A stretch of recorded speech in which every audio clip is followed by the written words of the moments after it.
Hello, everyone. Welcome to another edition of ALN Thursday at 3. This week, we are being honored to have Sterling Thomas, PhD, Chief Scientist of the U.S. Government Accountability Office, talk about the AI reports that he will be discussing on April 29th at the Rayburn House office building. And we're very excited. We've had a great relationship with the U.S. Government Accountability Office for many years, and this really takes it up a notch. So we're very happy that Sterling is joining us in just a bit. But first, we like to thank our sponsors, and it's not letting me do that. So I am going to say who the sponsors are. We know that ABS Quality Evaluation, Onuma Inc., and Mantech are our patron sponsors, and we're very grateful to them, but we're grateful to all of our sponsors. Skycentrics has been really active in our AI activities that are now going to be featured at the United Nations. We've got Mentor APM flying in to present on their work in Australia. Onuma Inc., also highly involved in the asset, the artificial intelligence work. And Kahua is taking a big role in the upcoming event. And we're really grateful to them, all of our sponsors. And the event that Dr. Thomas is here promoting is the Global Asset Management Summit, Repeatable Success Stories, April 27th through 30th.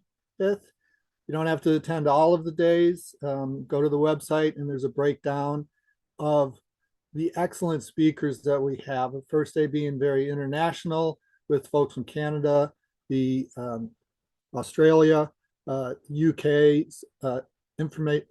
Institute for Asset Management, and we're getting videos from Government Finance Officers Association and IBWAE, which is a public works engineering asset management group in Australia, Brazil, France. We're really making this global about sharing repeatable best practices. And that's what the GAO does. They point out things that aren't going right, and they're tough about that, but they also are an advocate for best practices. They wrote a asset management report that was published in 2017, totally changed the face of asset management in the federal government. So we really appreciate that. And the chief scientist, thank you, Sterling, for joining us. Yeah, happy to be here. And so what I'll do is I'll just talk a little bit about what GAO does. Well, first, can I Oh, ask you about yourself? Because sure. I'll give you I a quick mean, the introduction. chief scientist, that's a great title. What led you to that position, and how does it feel being the chief scientist at the GAO? I've been a chief scientist for a while. I've only been a GAO for a little over 2.5 years. Mm-hmm. But I was previously chief scientist at a research institute called Nobilis. It was an institute that supported national security and some or civilian programs in the federal government. And I was chief scientist there for, oh goodness, probably almost 10 years. Ah, so And you're comfortable with I was the a little comfortable with it, yeah. yeah. So my background is actually I'm a geneticist. I was a fellow at the National Institutes of Health. I developed several algorithms and tools for doing early diagnosis for cancer. And then I worked in infectious disease for a while, and then disease spread. And then I got into analytics and cyber. Because the interesting thing about genetics that put me into AI and high performance computing is that it was the only game in town for doing huge data and massive computation because our genomes are big, right? Mhm. And so I learned very early in my career, actually, when I was in grad school, how to program on supercomputers, Spark supercomputers, if you remember that back that far, Cray supercomputers, and Wow, then, of yeah. course, these big Beowulf systems that we have now that a lot of the GPUs are hybrid systems for. And we had GPUs as well. So we've been doing that stuff for a long time. And so when the data science and AI and machine learning world took off, that was really where I became the chief scientist because I understood how to apply these technologies to different domains, including smart cities was something I worked on quite a bit, doing digital twins for certain cities and infrastructures, then developing the actual data to identify what are the important components of smart interconnected cities for disaster recovery and those types of things. So a lot of great work there. That's excellent because that is so a great entry point for asset management. Everybody wants to support their first responders because they know that they might be the beneficiary of first responding. So asset management and first respond, we really like. So I think this is the beginning of a beautiful relationship. One of our members created an object genome Okay. for intelligent objects.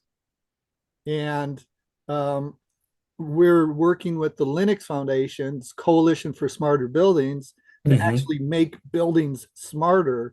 Because I'm glad you did, the smart city stuff, but buildings are not good at sharing their information. And we've created Yeah.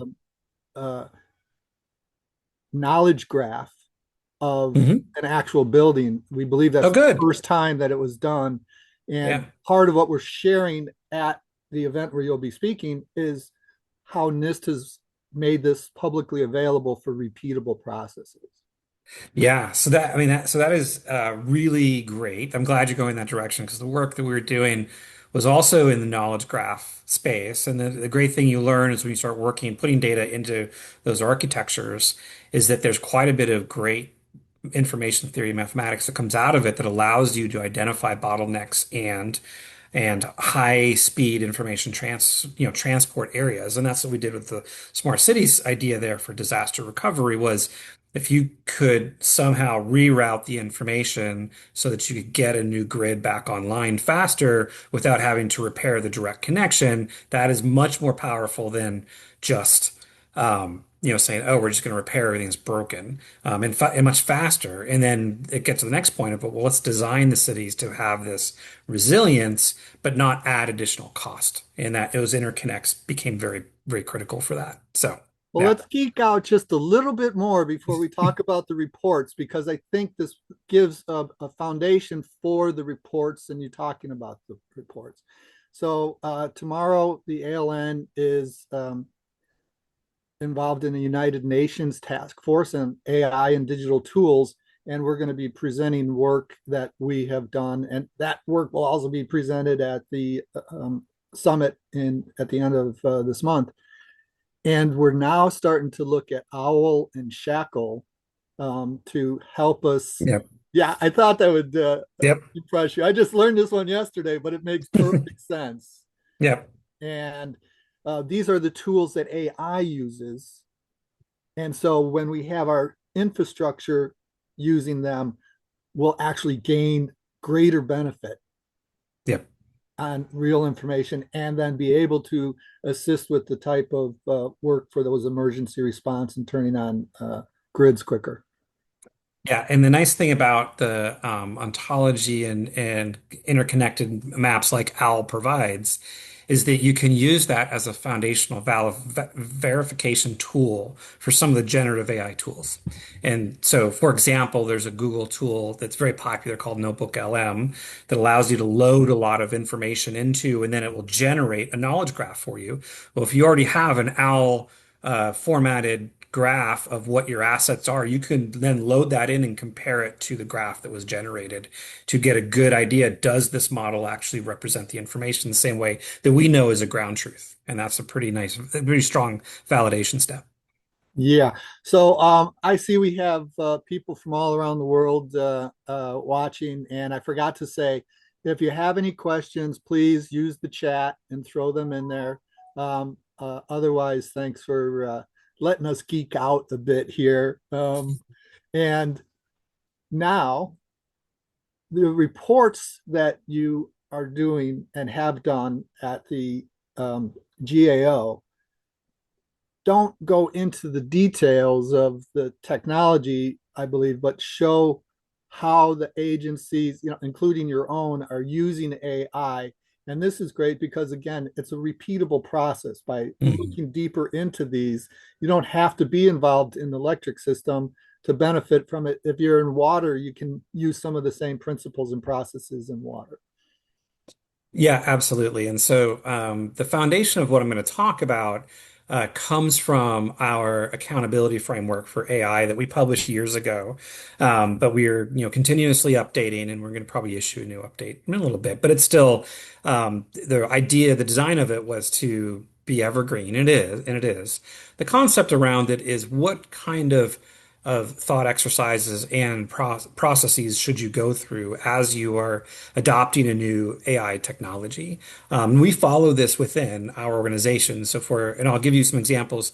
We don't have a chief AI officers. What we have is we have an AI council, which you do see in industry a lot more than you do see in government because there was a rule basically that you had to have a chief AI officer. But in a lot of industry, you see a council that is usually the senior executives for the business units, and that's what ours is.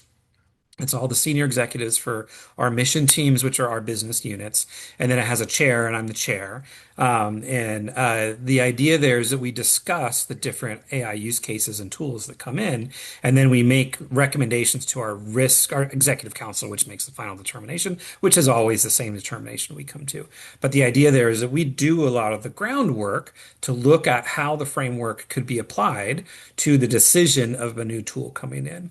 And so in 2 weeks, when I come and talk, I'm going to really start out with just a little bit of history of AI. Because some people, AI just kind of showed up one day, right? And they're like, oh, it's a new app my friends have been telling me about. What does it do? How does it work? And so I'll talk about the underpinnings and actually give you an idea of how it works so that you can have some confidence that you understand what it is doing in the background as much as we can so that you know where it's applicable and where it may not be applicable, or if there's a question about the validity of the information it's giving you, you understand why. And hopefully it'll also clear up some of the online and public discussions that you hear about it. And then we'll get into the framework and we'll talk about how we apply the framework within our agency. And then we'll talk about how we've actually applied it to other parts of the government. And we publish those reports as well and get into how they're implementing AI. And it's going fast. So, for example, and we'll talk a little bit about Department of Homeland Security. That's the first one we did. What was that? The Department of Homeland Security is one of the Okay. first agencies we looked at for AI, and now their AI inventory is hundreds of assets long. And so it gets into that gets into the next part that we're working on now for an update, which is okay, is there a better way we can describe these tools so that people understand what they are and understand the value, but also understand the risks and how the risks are being mitigated? Because the other thing that exists in AI is that there is some fear. And um, my opinion, and I think it's coming across well, is that we don't run away from the fear, we understand it. And so we like to talk about why there's fear out there, what that means, how we explain and understand how AI is being used, and understand there may be places where you just don't want to use AI for the reasons that the way that it operates is probabilistic, it's not deterministic, and I'll explain what all that means. But there's good choices that can be made when you're in leadership positions about how to implement AI in a responsible way that can bring tremendous value to the way that you work, but it also has to be implemented in a way that is thinking through what is your actual goal in the end and what risks are you willing to put up with. Avoiding unintended consequences. Yep. Now, risk. There's risk management. There's no such thing as risk avoidance. No. So you just do what you can. And I want to take a second to break down what you were saying here, because this is even better than I thought. So it's perfect because you're starting off by saying that there's a process by which to address AI. And that's something that, you know, asset management is eat your vegetables and do your exercise. It's nothing that people don't know already, but it puts it in an order that allows it to be documented and repeated. And using an asset management framework, which is common sense, you don't even need to use ISO 55000, you just use that common sense. And you set up the rules. And what people don't realize is that your organization can set up rules that say to AI, if this happens, stop. Hmm. So Yep. there are ways to build in fail safe. uh, so that's great to have the framework and to explain to people how you're doing it. Others might want to do it in their agencies or in their private or state local government agencies. Mhm. That's great. And then addressing the fear is another thing that we have come to realize. It's not the tools work. It's not the processes work. We've got plenty of award-winning case studies. It's the human behavior issues. And I've been saying for almost a year now, we need to get cognitive behavior scientists involved. And you're kind of close. So, really glad that you're talking about fear when you present on April Yeah, 29th. And I'll talk about the governance structures that we recommend because that really gets into what you're talking about is, let's document what we have. Let's document the behavior that we expect it to have. When it's going outside of that behavior, what do we do? Right. And so that, those governance models matter. And then part of the communication strategy is that cognitive kind of training you're getting into is okay. We're going to bring in this new tool. Let's help people understand how it's being used, how it's going to impact their jobs, and why we think it's going to be beneficial. And so there's a little bit of that that has to happen as well. Yes, that's actually a lot. um, so this is spectacular. Is there any report that you would like to kind of hint at, or a report that you're working on to talk about at this time? Or So the one that I'll recommend people take a look at, which is the framework, and it's called the AI Accountability Framework, the GAO. okay, It's a report from several years ago, and that actually breaks down the framework. And so that report is out, and take a look at it, as well as there's quite a bit of short pieces about it too that you can take a look at. The one that I'll tease a little bit is that, and it'll be coming out in the next month or two, is we're also doing an AI competitiveness study. And it's starting with a framework of competitiveness. And so, in addition to the accountability framework, which is really how do you implement AI? How do you build a governance structure? How do you think about all the different impacts across your organization and document them and build measures that you can actually measure and then make sure it's doing the things that you want it to do? Kind of a good governance process. The study that we're doing on competitiveness is saying, okay, well, let's look at the AI industry. What are the major pillars of competitiveness that apply to this very interesting technology. And so the report's going to come out later this spring, towards the end of the spring, is going to actually document them and then say, how would you actually measure them? So you're talking about some of the international organizations you work with, comparing their tools to our tools. What are the differences? Why do those differences exist? Which one is better and which one may not be better? And then we're actually going to do the competitiveness analysis this coming year, and then we'll issue that report next year. And so we'll do a comparison of how different organizations and countries measure up in terms of the competitiveness architecture. excellent. I am entering some things into the chat for people to use and look up. But nice to know we've got a sneak preview on a report that's coming up. So that's a first for the ALN. So thank you for that. And then I wanted to talk about something that this might be beyond your scope, but a lot of people are saying they're afraid that AI is going to replace jobs. And I think we need to change that framework to we can use AI to make jobs unnecessary so that you can do what you love and society can work out a value system for you to get what you need while you're doing what you love. And it's no longer work because you're doing what you love. This is very idealistic, but I don't want society to get caught up in, fighting about using fire to burn other people's places down. Let's use fire to create internal combustion engines, or let's use it to our advantage. Yes, it can burn down Moscow, and it burnt it down 5 times in London and Chicago. But it's done us good for us also. So let's manage that risk and burn as little as possible. Yeah. So, I mean, I'll start out with an experience I had very early in my career, and I actually started out working on doing a MD PhD program, and I was doing my medical work in clinical pathology, and I was doing actually cytopathology, and cytopathology is a very interesting science. It is predominantly focused on cancer, which is why it was fascinating for me because that's where I was going to do my genetics research anyway, and the the reason it's fascinating is before AI really took off, and this is in the early 2000s, like 2001, 2002, cytopathology went through a transformation where people had developed essentially machine learning tools that could scan slides faster than a pathologist could.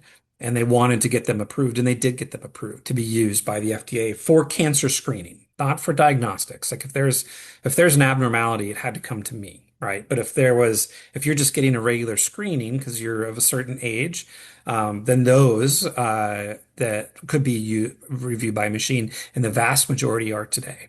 And so very quickly, I was like, wait a second. This is a foundational career decision I need to make because a lot of the work is going to go away, but it was a lot of the work I didn't want to do because sitting there screening negative slides of biopsies is not very interesting. I did finding somebody who's got a disease and figuring out how to help them is fascinating, right? And so that's when I transitioned really from doing the MD PhD to just doing the PhD because I was like, oh, I really just enjoy the research. And this field is being automated quickly, right? And so now you read about AI, and it is being used to evaluate imagery for disease progression and identifying all kinds of fascinating things in the medical field. So what happened to pathology is happening to the rest of medicine now. And it is following the same thing. It is getting rid of a lot of the kind of repetitive things you do all the time and making your job much richer. And that's a lot of the conversations we have with folks within GAO. So, for example, some of the tools that we're using with AI are things like, you know, if you had an interview with somebody and you needed to take notes of that interview, well, now we have a tool that does some transcription and note summary for you, but you still have to go through and validate it, make sure it's right. Right. So you're not losing that responsibility. You just don't have to sit there and be a note taker anymore. And Mhm. so that gives you an opportunity to spend more of your time being engaged in the conversation and processing what that person said. Right. There's a lot of other AI tools like that that kind of get rid of some of the mundane. Now, it is going to get to the point where it's going to do some interesting stuff, but it can't do it on its own. And that's a foundational rule that you'll see within our accountability framework and NIST's work as well, is that you need human in the loop. You need somebody who's an expert in that field to verify that the information is right. Because again, AI is a statistics tool. It came out of the world of statistical probability.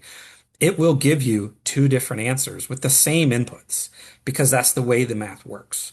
And so it's critically important that those with that expert knowledge are still there and they can really focus on the work that is most valuable and interesting to them, and a lot of the mundane work can go away. And so I'm optimistic about AI in that area, but I will talk about there are some people who are very aggressive and they're making decisions to put AI into areas that are critically important without the human in the loop. And you see some of those mistakes happen and you see errors show up.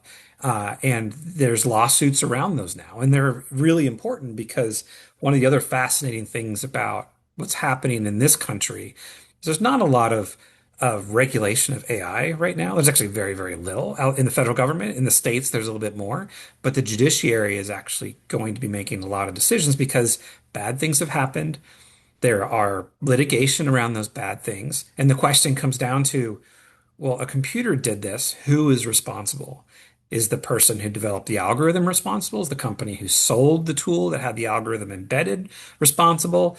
is there some other responsibility we don't understand? And I think what you're going to find is that someone's going to say there always has to be a person responsible, and that's going to reinforce the human in the loop model, which the vast majority of people in the AI space support.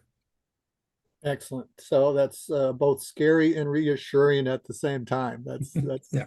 actually where we want people to be at. A little bit scared to pay attention, but with the repeatable processes in place for them to follow, so they don't have to be afraid. And yeah, um, that was a much better way of addressing the fire aspect of AI than I had done. I do the oversimplification part, and I let Yeah. the experts Well, provide the detail. and I think the other interesting thing, and I know I've got to leave, I got a hard stop. The one thing I can't make AI do is go pick up my kids, which is what I have to go do.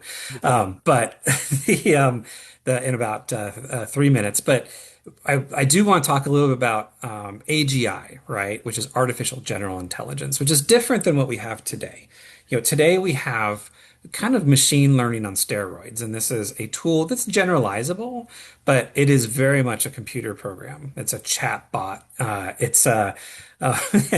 the dishes as well. It's a whole, it's a technology that you used to interact with when you called your bank, right? But now you interact with, it actually has some rich and useful information.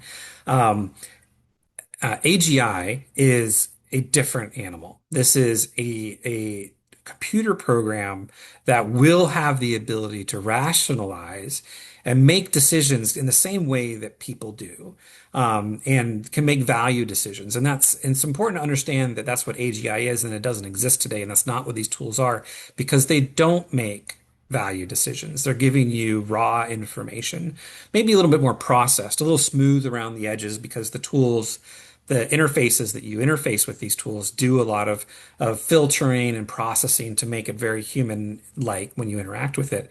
But it is not a general intelligence tool. It's not making any type of decisions or logical kind of or value decisions for you. Mm. And there's a lot of debate about when AGI is going to be here. And they've been saying AGI is going to be here by now, and it's not. And some of the science coming out is that the current round of technologies that are allowing the large language models, this is technology called transformers that I'll talk about when I meet with you guys again in 2 weeks. And I'll give you an example of what one of it looks like. It's something that came out of Google in 2017. Um, they actually don't appear to have the ability to produce artificial general intelligence. It needs to be a new discovery, and that discovery hasn't happened yet. And so we might have some time before we get to that point of having to deal with what would be a rational, reasonable intelligence that you would interact with and make its own decisions. The tools that you read about online that you're using on your phone and your everyday, the things that I use to manage my family schedule. When I'm Yeah. saying add this to my calendar, or what does this mean, based off of Mhm. these emails, that is not the same type of thing, and we're not actually very close to that. So So that's hopeful again, and we've got time to practice yeah, to before get we ready get for to that that. world. Yeah, Yeah, and it's coming fast. yeah. Well, thank you so much. You can go. I'm going Okay, to have everybody else stick around just for a second because thanks. I want to talk some more about the event. Thank you. So that was great. Like I said, even better than I had expected. This is going to be a really good event, and I want to thank Sterling once again for not only today, but for coming to talk to us at the Rayburn House office building. And it's time for my dad's pills. I need to call him after this. More real people helping their families and other professionals. Thank you to Mantech, Onuma, and ABS Quality Evaluations, and all of our members, growing members included. Next Thursday, we're going to have Christina Benti. She will be the MC while we're talking in person. And um, on the 30th, we're going to have a live recap from Capitol Hill I'll open up my computer wherever I am and talk about what has gone on in the week. I'm sure there'll be other people there also. So one thing I'm asking all of you who have stuck around, and almost all of you have, is I just put up a link to our registration page. Not only you, but please ask one other person to come. Clearly, this is going to be great. If you only show up for the 29th in the morning and see Dr. Sterling Thomas's presentation, that would be great. So thank you all and look forward to seeing you in person, but we'll see you again next week. Thanks.